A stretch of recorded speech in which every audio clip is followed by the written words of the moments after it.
নমস্কাৰ। আজি আকৌ মই শ্ৰী ভাস্কৰ কুমাৰ শৰ্মা অধিবক্তা গুৱাহাটী উচ্চ ন্যায়ালয় আপোনালোকৰ সন্মুখত উপস্থিত হৈছোঁ আইন এটা বিষয়বস্তুলৈ। এই বিষয়বস্তুলৈ যোৱাৰ আগতে মোৰ যিসকল নতুন দৰ্শক তেওঁলোকক মই অনুৰোধ কৰি মোৰ চেনেলটো যাতে ছাবস্ক্ৰাইব কৰি লয়, লাইক কৰে, শ্বেয়াৰ কৰে আৰু কমেণ্ট কৰে নতুন দৰ্শকসকলে। আৰু যিসকল ব্যক্তি বা লোকে অলৰেডি লাইক, শ্বেয়াৰ, কমেণ্ট কৰিছে মোৰ এই ভিডিঅ'বিলাকক তেওঁলোকক মই আন্তৰিক ধন্যবাদ জনাইছোঁ। আৰু লগতে যিসকলে ছাবস্ক্ৰাইব কৰিছে মোৰ চেনেলটো তেওঁলোককো মই আন্তৰিক ধন্যবাদ জনাইছোঁ। আৰু যিসকল ব্যক্তি বা লোকে মোৰ এই ভিডিঅ'সমূহ চাই আইনৰ বিষয়ে জানিবলৈ সক্ষম হৈছে অথবা লাভৱান হৈছে তেওঁলোকে নিশ্চয়কৈ মোৰ চেনেলটো ছাবস্ক্ৰাইব কৰি ল'ব বুলি আশাবাদী, লগতে লাইক, শ্বেয়াৰ, কমেণ্ট কৰিব বুলি মই আশাবাদী। আৰু এটা বিনম্ৰ অনুৰোধ আছে আপোনালোকক, যিসকল ব্যক্তি বা লোকে মোৰ এই ভিডিঅ'সমূহ চাই এই ভিডিঅ'সমূহ যাতে শেষলৈকে চাই, অন্তলৈকে চাই, আধাতে স্কিপ কৰি আধাতে সমাপ্ত কৰি নাচায়। তেনেকৈ চালে বিষয়বস্তুটো বুজি পোৱাৰ অলপ জটিল হ'ব পাৰে। কাৰণ আপোনালোকে সকলোৱে জানে যে আইনৰ বিষয়বস্তুবিলাক আওপকে, সেইকাৰণে মই অনুৰোধটো কৰিছোঁ আৰু আপোনালোকে অনুৰোধটো ৰক্ষা কৰিব বুলি মই আশাবাদী। এতিয়া আহিছোঁ আজিৰ বিষয়বস্তুলৈ। আজিৰ বিষয়বস্তুটো হৈছে পাৱাৰ অফ এটৰ্নি। এই পাৱাৰ অফ এটৰ্নিৰ বিষয়ে মই ইয়াৰ আগৰ ভিডিঅ'টোত আলোকপাত কৰিছিলোঁ। যিজন ব্যক্তিয়ে পাৱাৰ অফ এটৰ্নি দিয়ে বা এক্সিকিউট কৰে বা পাৱাৰ অফ এটৰ্নিখনত ছাইন কৰে তাক প্ৰিন্সিপাল বুলি কোৱা হয়, আৰু যাক দিয়া হয় তাক এজেণ্ট বুলি কোৱা হয়। এতিয়া সেই প্ৰিন্সিপালজনৰ মৃত্যু হ'লে পাৱাৰ অফ এটৰ্নিখন ইনভেলিড হৈ যায়। কিন্তু ইয়াৰ কেতবোৰ এক্সেপশ্যন আছে। কেতিয়াবা কি হয়, পাৱাৰ অফ এটৰ্নিখন জইণ্টলি বা ছেভাৰেলি এক্সিকিউট কৰে বা দুজন ব্যক্তিয়ে মিলি পাৱাৰ অফ এটৰ্নিখন দিয়ে এজন ব্যক্তিক। তেতিয়া যদি এটা কুৱেশ্যনটো হৈছে, যদি দুজন ব্যক্তিয়ে পাৱাৰ অফ এটৰ্নিখন যদি এক্সিকিউট কৰে বা ছাইন কৰে বা কাৰোবাক দিয়ে পাৱাৰ অফ এটৰ্নি পাৱাৰটো, অৰ্থাৎ প্ৰিন্সিপাল দুজন, যিজনে পাৱাৰ অফ এটৰ্নিখন ছাইন কৰিব তেওঁক আমি প্ৰিন্সিপাল বুলি কওঁ, অথবা যিজনে এক্সিকিউট কৰিব তেওঁক প্ৰিন্সিপাল বুলি কওঁ, আৰু যাক দিয়া হ'ব তেওঁক এজেণ্ট বুলি কওঁ। এতিয়া সেই পাৱাৰ অফ এটৰ্নিখনত যদি দুজন প্ৰিন্সিপাল থাকে, যদি দুজনে যদি জইণ্টলি দিয়ে, তেতিয়াহ'লে যদি এজনৰ মৃত্যু হৈ যায় তেতিয়াহ'লে পাৱাৰ অফ এটৰ্নিখনৰ ভেলিডিটি থাকিব নে নাথাকে এই বিষয়ে মই চমুকৈ আজি আলোকপাত কৰিম, অলপ মন দি শুনিব। In general, a power of attorney becomes invalid when the principal dies. This is automatic and applies universally unless the power of attorney states otherwise. General rule to hold, power of এটৰ্নিখন invalid হৈ যায়, মূল্যহীন হৈ যায়, কোনো validity নাথাকে যদি প্ৰিন্সিপালজন ঢুকাই যায়। অৰ্থাৎ যিজন ব্যক্তিয়ে পাৱাৰ অফ এটৰ্নিখন ছাইন কৰিছে বা এক্সিকিউট কৰিছে বা দিছে, যাক আমি প্ৰিন্সিপাল বুলি কওঁ, তেওঁ যদি ঢুকাই যায় তেতিয়াহ'লে পাৱাৰ অফ এটৰ্নিখন ইনভেলিড হৈ যায়। এইটো হ'ল জেনেৰেল ৰুল। আৰু পাৱাৰ অফ এটৰ্নিখন ইনভেলিড হৈ যোৱাৰ পিছত যিজন ব্যক্তিক পাৱাৰ অফ এটৰ্নি দিয়া হ'ল বা যাক আমি এজেণ্ট বুলি কওঁ, তেওঁ যদি তাৰ পিছতো সেই পাৱাৰ অফ এটৰ্নিখনৰ ভিত্তিত যদি কিবা কাম কৰে, সেই সকলোবিলাক আনঅথৰাইজড হ'ব আৰু লিগেল বুলি গণ্য কৰা নহ'ব। মনত ৰাখিব, এইটো জেনেৰেল ৰুল। জেনেৰেল ৰুলটো হ'ল পাৱাৰ অফ এটৰ্নিখন যিজন ব্যক্তিয়ে দিছে, যাক আমি প্ৰিন্সিপাল বুলি কওঁ বা যোনে চহী কৰিছে বা যোনে এক্সিকিউট কৰিছে, সেই প্ৰিন্সিপালজন যদি ঢুকাই যায় প্ৰিন্সিপালজন, তেতিয়াহ'লে সেই পাৱাৰ অফ এটৰ্নিখন ইনভেলিড হ'ব। সেইটো জেনেৰেল ৰুল। কিন্তু ইয়াতো কেতবোৰ এক্সেপশ্যন আছে। সেই এক্সেপশ্যনসমূহ হ'ল, however, if a power of attorney is executed jointly by more than one principal, the death of one principal does not automatically terminate the agency. অৰ্থাৎ যদি পাৱাৰ অফ এটৰ্নিখন জইণ্টলি এক্সিকিউট কৰিছে বা অথবা এজনতকৈ বেছি প্ৰিন্সিপাল আছে, তেতিয়াহ'লে যদি এজন প্ৰিন্সিপালৰ মৃত্যু হয়, যিজনে দুজন ব্যক্তিয়ে মিলি পাৱাৰ অফ এটৰ্নি দিছে, অৰ্থাৎ দুজন প্ৰিন্সিপাল, তাৰে যদি এজন ঢুকাই যায় তেতিয়াহ'লে কিন্তু পাৱাৰ অফ এটৰ্নিখন অট'মেটিকেলি টাৰ্মিনেট হৈ নাযায়, ইনভেলিড হৈ নাযায়। মনত ৰাখিব, this is because a power of attorney that is coupled with an interest services the person giving it and can be executed after their death. ইয়াৰ কাৰণটো হ'ল দুজনে মিলি যদি জইণ্টলি বা সেভাৰিলি যদি পাৱাৰ অফ এটৰ্ণীখন দিছে তাৰে যদি এজন প্ৰিন্সিপাল মৃত্যু হৈছে তেতিয়াহ'লে সেই পাৱাৰ অফ এটৰ্ণীখন অট'মেটিকেলি শেষ হৈ নাযায়, টাৰ্মিনেট হৈ নাযায়। ইয়াৰ মূল কাৰণটো হ'ল যিজন ব্যক্তি জীয়াই আছে যাক দিছে পাৱাৰ অফ এটৰ্ণী, যিজন ব্যক্তিয়ে পাৱাৰ অফ এটৰ্ণী দিছে দুজনৰ ভিতৰত এজন ঢুকাই গ'ল, এজনটো জীৱিত অৱস্থাত থাকিব। যিজন জীৱিত অৱস্থাত আছে, যিজন প্ৰিন্সিপাল জীৱিত অৱস্থাত আছে, তেওঁৰ যিহেতু ইণ্টাৰেষ্ট আছে সেই বিষয়বস্তুটোৰ ওপৰত, তেতিয়াহ'লে তেওঁ এক্সিকিউট কৰিব পাৰিব সেই কামসমূহ পাৱাৰ অফ এটৰ্ণীত যিখিনি উল্লেখ আছে। মনত ৰাখিব। এতিয়া কথা এটা হৈছে power of attorney coupled with interest, ইয়াৰ অৰ্থটো কি ইয়াৰ পিছত মই আপোনালোকক বুজাই দিম। এতিয়া হাইকোৰ্টে কৈছে when a general power of attorney is executed jointly by more than one principal, the death of one principal would not automatically terminate the agency. কোৰ্টে এটা কেছত কৈছে যদি জেনেৰেল পাৱাৰ অফ এটৰ্ণীখন, পাৱাৰ অফ এটৰ্ণী কেইবা প্ৰকাৰৰো আছে, এক প্ৰকাৰ হ'ল জেনেৰেল পাৱাৰ অফ এটৰ্ণী আৰু এক প্ৰকাৰ হ'ল irrevocable power of attorney. Irrevocable power of এটৰ্ণীৰ বিষয়ে মই পৰৱৰ্তী খণ্ডত আলোচনা কৰিম। গতিকে কোৰ্টে কৈছে when a general power of attorney is executed jointly by more than one principal, যদি জেনেৰেল পাৱাৰ অফ এটৰ্ণীখন এক্সিকিউট কৰিছে জইণ্টলি এজনতকৈ বেছি, তেতিয়াহ'লে তাৰে যদি এজন প্ৰিন্সিপাল ঢুকাই যায় তেতিয়াহ'লে দি ডেথ অফ ওৱান প্ৰিন্সিপাল, এজন প্ৰিন্সিপাল ঢুকাই গ'লেও সেই জেনেৰেল পাৱাৰ অফ এটৰ্ণীখন অট'মেটিকেলি নোহোৱা হৈ নাযায়, ইনভেলিড হৈ নাযায়, টাৰ্মিনেট হৈ নাযায়। এইটো কোৰ্টে কৈছে। এতিয়া পাৱাৰ অফ এটৰ্ণীটিয়ে কি পাৱাৰ দিব, কেনেকুৱা ধৰণৰ পাৱাৰ দিব পাৰে? The power of attorney gives an agent the authority to act on behalf of the principal when the principal is unable to handle their own legal matters. This include buying or selling property, operating bank account, and signing legal documents. এই যে power of attorney আমি কৈ থাকোঁ, এতিয়া power of attorney এটা legal document. আমি power of এটৰ্ণীখনক legal document হিচাপে গণ্য কৰিব পাৰোঁ। আৰু এই পাৱাৰ অফ এটৰ্ণীখনে এজনক অথৰিটি দিয়ে। যিজন ব্যক্তিক পাৱাৰ অফ এটৰ্ণী দিয়া হ'ব তেওঁক এজেণ্ট বুলি কোৱা হয়। তেওঁক অথৰিটি দিয়া হয় to act on behalf of the principal. যিজনে পাৱাৰ অফ এটৰ্ণী দিছে, যাক আমি প্ৰিন্সিপাল বুলি কওঁ, তেওঁৰ বিহাফত যাতে কাম কৰিব পাৰে সেই অথৰিটিটো জেনেৰেল পাৱাৰ অফ এটৰ্ণীৰ জৰিয়তে দিয়া হয়। যেতিয়া প্ৰিন্সিপালজন যিজনে দিছে পাৱাৰ অফ এটৰ্ণী, সেই প্ৰিন্সিপাল যদি আনএবল হয় লিগেল মেটাৰ্ছৰ ক্ষেত্ৰত, লিগেল মেটাৰ যদি হেণ্ডেল কৰিবৰ কাৰণে যদি আনএবল হয় প্ৰিন্সিপালজন, তেতিয়া জেনেৰেল পাৱাৰ অফ এটৰ্ণীৰ জৰিয়তে অথবা পাৱাৰ অফ এটৰ্ণীৰ জৰিয়তে এজেণ্টক এটা অথৰিটি দিয়া হয় সেই কামখিনি কৰিবৰ কাৰণে। কিন্তু মন কৰিব লাগিব প্ৰিন্সিপালজন কিন্তু আনএবল হ'ব লাগিব হেণ্ডেল কৰিবৰ কাৰণে লিগেল মেটাৰ্ছসমূহ। গতিকে এইটো বুজা গ'ল যে পাৱাৰ অফ এটৰ্ণীৰ জৰিয়তে এজন ব্যক্তিক, মই সহজ ভাষাত কৈছোঁ, পাৱাৰ অফ এটৰ্ণীৰ জৰিয়তে এজন ব্যক্তিক পাৱাৰ দিয়া হয়, অথৰিটি দিয়া হয় প্ৰিন্সিপালজনৰ বিহাফত কেতবোৰ কাম কৰিবৰ কাৰণে। তাৰে ভিতৰত দিছ ইনক্লুড বাইং অৰ চেলিং প্ৰপাৰ্টি, সা সম্পত্তি বিক্ৰী কৰাৰ ক্ষেত্ৰতো অথৰিটি দিব পাৰে পাৱাৰ অফ এটৰ্ণীৰ জৰিয়তে। অপাৰেটিং বেংক একাউণ্ট অপাৰেট কৰাৰ ক্ষেত্ৰতো পাৱাৰ অফ এটৰ্ণী আপুনি দিব পাৰে। And signing legal documents sign কৰাৰ ক্ষেত্ৰতো পাৱাৰ অফ এটৰ্ণী আপুনি দিব পাৰে। কিন্তু প্ৰিন্সিপালজন কিন্তু আনএবল হ'ব লাগিব তেওঁলোকে সেই কামখিনি কৰাৰ ক্ষেত্ৰত।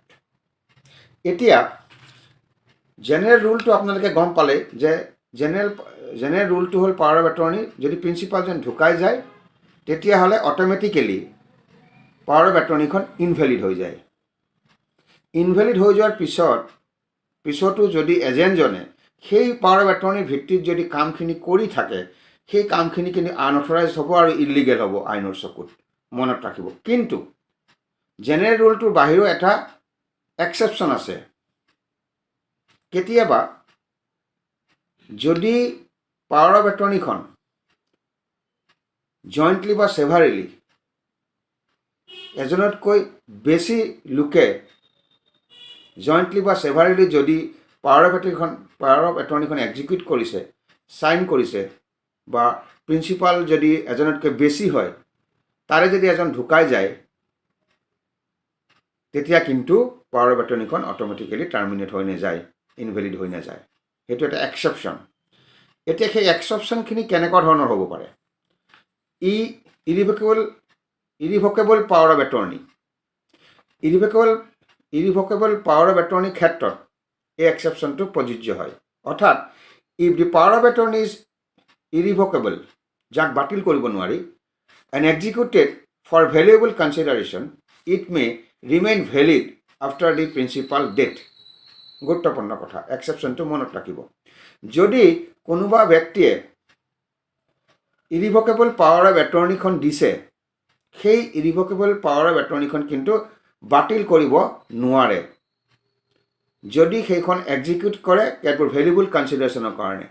অৰ্থাৎ ইৰিভকেবল পাৱাৰ অফ এটৰ্নিখন যদি প্ৰপাৰ্টি ডিছপজিশ্যনৰ ক্ষেত্ৰত কৰা হয়, সা সম্পত্তি হস্তান্তৰকৰণ, ট্ৰেন্সফাৰ বা মানিটাৰী মেটাৰ, তেনেকুৱা ক্ষেত্ৰত যদি ইৰিভকেবল পাৱাৰ অফ এটৰ্নিখন কৰা হয়, তেতিয়াহ'লে তেনেকুৱা ধৰণৰ পাৱাৰ অফ এটৰ্নিখন কিন্তু বাতিল কৰিব নোৱাৰে, টাৰ্মিনেট কৰিব নোৱাৰে প্ৰিন্সিপালজনৰ ডেথ হ'লেও। মনত ৰাখিব, এইটো এটা এক্সেপশ্যন। আৰু এটা এক্সেপশ্যন হ'ল জইণ্টলি এণ্ড সেভাৰেলি এক্সিকিউশ্যন, যিটো মই আগতে ক'লোঁ। If the power of attorney was executed jointly and severally, the remaining agents can still exercise the authority granted to them. যদি পাৱাৰ অফ এটৰ্নিখন এক্সিকিউট কৰা হৈছে জইণ্টলি আৰু সেভাৰেলি, এজনতকৈ বেছি লোক বা প্ৰিন্সিপাল আছে, তেওঁ কোনোবা এজন ব্যক্তিক বা এজেণ্টক অথৰিটি দিছে, পাৱাৰ অফ এটৰ্নি যিকেইজন ব্যক্তিয়ে দিছে এজনতকৈ বেছি প্ৰিন্সিপাল, সেইকাৰণে কৈছে if the power of attorney was executed jointly and severally, যদি পাৱাৰ অফ এটৰ্নিখন দিয়াৰ ক্ষেত্ৰত এজনতকৈ বেছি মানুহ ইনভলভমেণ্ট থাকে, অৰ্থাৎ প্ৰিন্সিপাল যদি এজনতকৈ বেছি হয় আৰু তেওঁ যদি পাৱাৰ অফ এটৰ্নি দিছে এজনতকৈ বেছি লোকে বা প্ৰিন্সিপালে, তেতিয়াহ'লে কিন্তু এজন যদি ঢুকাই যায় প্ৰিন্সিপাল, বা যিজনে দুজন বা তিনিজন লোক আছে পাৱাৰ অফ এটৰ্নি দিয়াৰ ক্ষেত্ৰত, তাৰ যদি এজন যদি ঢুকাই যায়, তেতিয়াহ'লে যিকেইজন ৰিমেইনিং থাকিব তেওঁলোকে বাকী কামখিনি কৰিব পাৰিব। সেইকাৰণে কৈছে if the power of attorney was executed jointly and severally, the remaining agents, যিখিনি বাকী থাকিব জীয়াই থকাখিনি, can still exercise the authority granted to them. অৰ্থাৎ চমুকৈ বুজিবলৈ হ'লে পাৱাৰ অফ এটৰ্নিখন দিয়াৰ ক্ষেত্ৰত যদি প্ৰিন্সিপাল এজনতকৈ বেছি হয় বা এজনতকৈ বেছিয়ে যদি এক্সিকিউট কৰিছে, তেওঁ প্ৰিন্সিপালজন যদি এজন যদি ঢুকাই যায়, তেতিয়া ৰিমেইনিং যিজন জীয়াই থাকিব তেওঁ বাকীখিনি কাম কৰিব পাৰিব এজ পাৰ পাৱাৰ অফ এটৰ্নিত যিখিনি কোৱা আছে। মনত ৰাখিব। এতিয়া আৰু এটা এক্সেপশ্যন হৈছে power of attorney coupled with interest. এই বিষয়বস্তুটো প্ৰেজেণ্ট থাকিলে পাৱাৰ অফ এটৰ্নিখন ইনভেলিড হৈ নাযায় প্ৰিন্সিপাল ঢুকালে। এতিয়া power of attorney coupled with ইণ্টাৰেষ্টৰ অৰ্থটো কি? If the power of attorney is specifically coupled with an interest, it may be survive death. A power of attorney can also terminate if the principal becomes incapacitated and unable to make decisions due to mental or physical incapacities. এতিয়া আৰু এটা কথা মনত ৰাখিব, power of এটৰ্নিখন invalid হৈ যাব, terminate হৈ যাব, নোহোৱা হৈ যাব যদি যিজনে দিছে, যাক আমি প্ৰিন্সিপাল বুলি কওঁ, তেওঁ যদি ইনকেপাচিটেড হৈ যায়, অসমৰ্থ হৈ যায়, কেপাচিটি নাথাকে তেওঁৰ, আৰু আনএবল টু মেক ডিচিশ্যনছ, আৰু যাতে কোনো সিদ্ধান্ত ল'ব নোৱাৰে, কিহৰ কাৰণে? মেণ্টেল আৰু ফিজিকেল ইনকেপাচিটিছৰ কাৰণে। ফিজিকেল আৰু মেণ্টেল সেইটো প্ৰব্লেম আছে যাৰ কাৰণে তেওঁ সিদ্ধান্ত ল'ব নোৱাৰে, তেনেকুৱা ক্ষেত্ৰতো কিন্তু পাৱাৰ অফ এটৰ্নিখন কেঞ্চেল বা টাৰ্মিনেট বা ইনভেলিড হৈ যাব পাৰে। অৰ্থাৎ যিজন ব্যক্তিয়ে পাৱাৰ অফ এটৰ্নি দিছে তেওঁ যদি ফিজিকেলি সক্ষম নহয়, মেণ্টেলি যদি সক্ষম নহয় কিবা সিদ্ধান্ত দিয়াৰ ক্ষেত্ৰত প্ৰিন্সিপালজন, তেনেকুৱা ক্ষেত্ৰতো কিন্তু পাৱাৰ অফ এটৰ্নিখন ইনভেলিড হৈ যাব পাৰে বা টাৰ্মিনেট হ'ব পাৰে। আৰু তেওঁ যদি অসমৰ্থ হয় যিকোনো কাৰণত, তেতিয়াহ'লে কিন্তু পাৱাৰ অফ এটৰ্নিখন ইনভেলিড হৈ যাব। আৰু মই অলপ আগতে যিকেইটা এক্সেপশ্যনৰ কথা ক'লোঁ, তাৰ এটা এক্সেপশ্যন আছিল power of attorney coupled with interest. ইয়াৰ অৰ্থটো কি? A power of attorney coupled with interest is a type of power of attorney that cannot be revoked or terminated even if the principal dies. It's considered a property disposition. অর্থাৎ যদি power of এটৰ্নিখন যদি power of এটৰ্নিখন irrevocable power of attorney হয় আৰু যদি ভেলুবল কনচিডাৰেশ্যনৰ কাৰণে কৰা হয় সেই পাৱাৰ অফ এটৰ্নিখন, অৰ্থাৎ যদি পাৱাৰ অফ এটৰ্নিখনত ইনভলভমেণ্ট আছে সম্পত্তিৰ হস্তান্তৰকৰণৰ, পাৱাৰ অফ এটৰ্নিখনত উল্লেখ আছে বা ভেলুবল কনচিডাৰেশ্যনৰ কাৰণে পাৱাৰ অফ এটৰ্নিখন দিয়া হৈছে, অৰ্থাৎ প্ৰপাৰ্টি হস্তান্তৰকৰণ আৰু মানিটাৰী মেটাৰ তাত যদি ইনভলভ থাকে, তেনেকুৱা ক্ষেত্ৰত যদি প্ৰিন্সিপালজন ঢুকাই যায় বা এক্সপায়াৰি কৰে বা মৃত্যু হয়, তেতিয়া কিন্তু পাৱাৰ অফ এটৰ্নিখন ইনভেলিড হৈ নাযায়। গতিকে এক্সেপশ্যনকেইটা হ'ল, জেনেৰেল ৰুলটো আপোনালোকে গম পালে, যদি প্ৰিন্সিপালজনৰ ঢুকাই যায়, যিজন ব্যক্তিয়ে পাৱাৰ অফ এটৰ্নি দিছে তেওঁ যদি ঢুকাই যায়, তেতিয়াহ'লে পাৱাৰ অফ এটৰ্নিখন ইনভেলিড হৈ যায় আৰু টাৰ্মিনেট হৈ যায়, জেনেৰেল ৰুল। কিন্তু তাত কেতবোৰ এক্সেপশ্যন আছে। সেই এক্সেপশ্যনটো 1 নম্বৰতে হ'ল ইৰিভকেবল পাৱাৰ অফ এটৰ্নিৰ ক্ষেত্ৰত যদি প্ৰিন্সিপালজন ঢুকাই যায় তথাপি পাৱাৰ অফ এটৰ্নিখন টাৰ্মিনেট বা ইনভেলিড হৈ নাযায় অট'মেটিকেলি।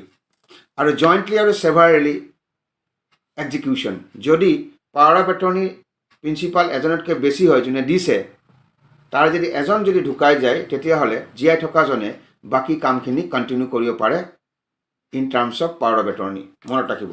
আৰু যদি পাৱাৰ অফ এটৰ্নিখন, যিখন পাৱাৰ অফ এটৰ্নি দিয়া হৈছে তাত যদি ভেলুবল কনচিডাৰেশ্যনৰ বিষয়বস্তু আছে, তেতিয়াহ'লে কিন্তু সেই পাৱাৰ অফ এটৰ্নিখন অট'মেটিকেলি টাৰ্মিনেট বা ইনভেলিড হৈ নাযায়। ভেলুবল কনচিডাৰেশ্যন আৰু পাৱাৰ অফ এটৰ্নি কাপোল্ড উইথ ইণ্টাৰেষ্টৰ অৰ্থটো হ'ল, যদি পাৱাৰ অফ এটৰ্নিখনত প্ৰপাৰ্টি ডিছপজিশ্যনৰ কথা আছে, সা সম্পত্তিৰ হস্তান্তৰৰ কথা আছে, ট্ৰেন্সফাৰৰ কথা আছে, প্ৰপাৰ্টিৰ হস্তান্তৰকৰণৰ কথা বা বিষয়বস্তু সেই পাৱাৰ অফ এটৰ্নিখনত ইনভলভমেণ্ট আছে বা বিষয়বস্তু হিচাপে আছে, আৰু মানিটাৰী ট্ৰেনজেকশ্যনৰ যদি কথা আছে, তেতিয়াহ'লে পাৱাৰ অফ এটৰ্নিখন ইৰিভকেবল পাৱাৰ অফ এটৰ্নিৰ ভিতৰত পৰিব আৰু সেইখন কিন্তু ৰিভক কৰিব নোৱাৰি। যদি প্ৰিন্সিপালজন ঢুকাই যায় তথাপি ৰিভক কৰিব নোৱাৰি। অৰ্থাৎ ইয়াত দুটা কথা আছে। 1 নম্বৰ কথা হ'ল পাৱাৰ অফ এটৰ্নিখন ইনভেলিড হ'ব যদি প্ৰিন্সিপালজন ঢুকাই যায়, এইটো জেনেৰেল ৰুল। আৰু এক্সেপশ্যনবিলাক মই আপোনালোকক আলোকপাত কৰিলোঁ। যদি পাৱাৰ অফ এটৰ্নিখন ইৰিভকেবল হয়, পাৱাৰ অফ এটৰ্নিখন, তেতিয়াহ'লে কিন্তু ইয়াত স্পষ্টকৈ কোৱা আছে, if the power of attorney is irrevocable and executed for valuable consideration, it may remain valid after the principal's death. যদি পাৱাৰ অফ এটৰ্নিখন ইৰিভকেবল পাৱাৰ অফ এটৰ্নি হয়, তেতিয়াহ'লে সেইখন ভেলুবল কনচিডাৰেশ্যনৰ কাৰণে যদি হয়, তেতিয়াহ'লে প্ৰিন্সিপালজনৰ ডেথ হ'লেও সেইখন ভেলিড হৈ থাকে। আৰু জইণ্টলি এণ্ড সেভাৰেলি যদি এক্সিকিউট কৰে, এজনতকৈ যদি বেছি থাকে, তাৰে যদি এজন প্ৰিন্সিপাল ঢুকাই যায়, তেতিয়াহ'লে যিজন জীয়াই আছে এজেণ্ট, তেওঁ কামখিনি কৰিব পাৰে সেই পাৱাৰ অফ এটৰ্নিখনৰ মতে। আৰু power of attorney couple with interest, যিটো মই আপোনালোকক ক'লোঁ, যদি পাৱাৰ অফ এটৰ্নিখনত ভেলুবল কনচিডাৰেশ্যনৰ কথা থাকে, অৰ্থাৎ মানিটাৰী যদি ট্ৰেনজেকশ্যনৰ কিবা কথা থাকে বা প্ৰপাৰ্টি হস্তান্তৰকৰণৰ কথা থাকে, তেতিয়াহ'লে কিন্তু সেইখন ৰিভক কৰিব নোৱাৰি আৰু টাৰ্মিনেট কৰিব নোৱাৰি অট'মেটিকেলি, মনত ৰাখিব। গতিকে এই আলোচনাৰ পৰা এটা বস্তু স্পষ্ট হ'ল, যদিও জেনেৰেল ৰুল এটা আছে পাৱাৰ অফ এটৰ্নিৰ ক্ষেত্ৰত, প্ৰিন্সিপালজন ঢুকাই গ'লে পাৱাৰ অফ এটৰ্নিখন ইনভেলিড হ'ব বা ইনভেলিড বুলি গণ্য কৰা হয়। জেনেৰেল ৰুল মতে প্ৰিন্সিপাল ঢুকাই গ'লে পাৱাৰ অফ এটৰ্নিখন ইনভেলিড হৈ যায়। কিন্তু তাৰ কেতবোৰ এক্সেপশ্যন আছে। এই এক্সেপশ্যনসমূহ মই আপোনালোকৰ আগত আজি অৱগত কৰিলোঁ। আৰু এই আলোচনাৰ পৰা অলপ হ'লেও আপোনালোকৰ কিবা এটা লাভ হৈছে বুলি মই আজি আশা ৰাখিছোঁ। আজি মোৰ এই খণ্ডতে ইমানতে সামৰণি মাৰিছোঁ। মই শ্ৰী ভাস্কৰ কুমাৰ শৰ্মা, অধিবক্তা, গুৱাহাটী উচ্চ ন্যায়ালয়। অহা খণ্ডত আকৌ আপোনালোকৰ সন্মুখত উপস্থিত হওক এটা আইনৰ নতুন বিষয়বস্তুলৈ। আজিলৈ বিদায় মাগিছোঁ। নমস্কাৰ।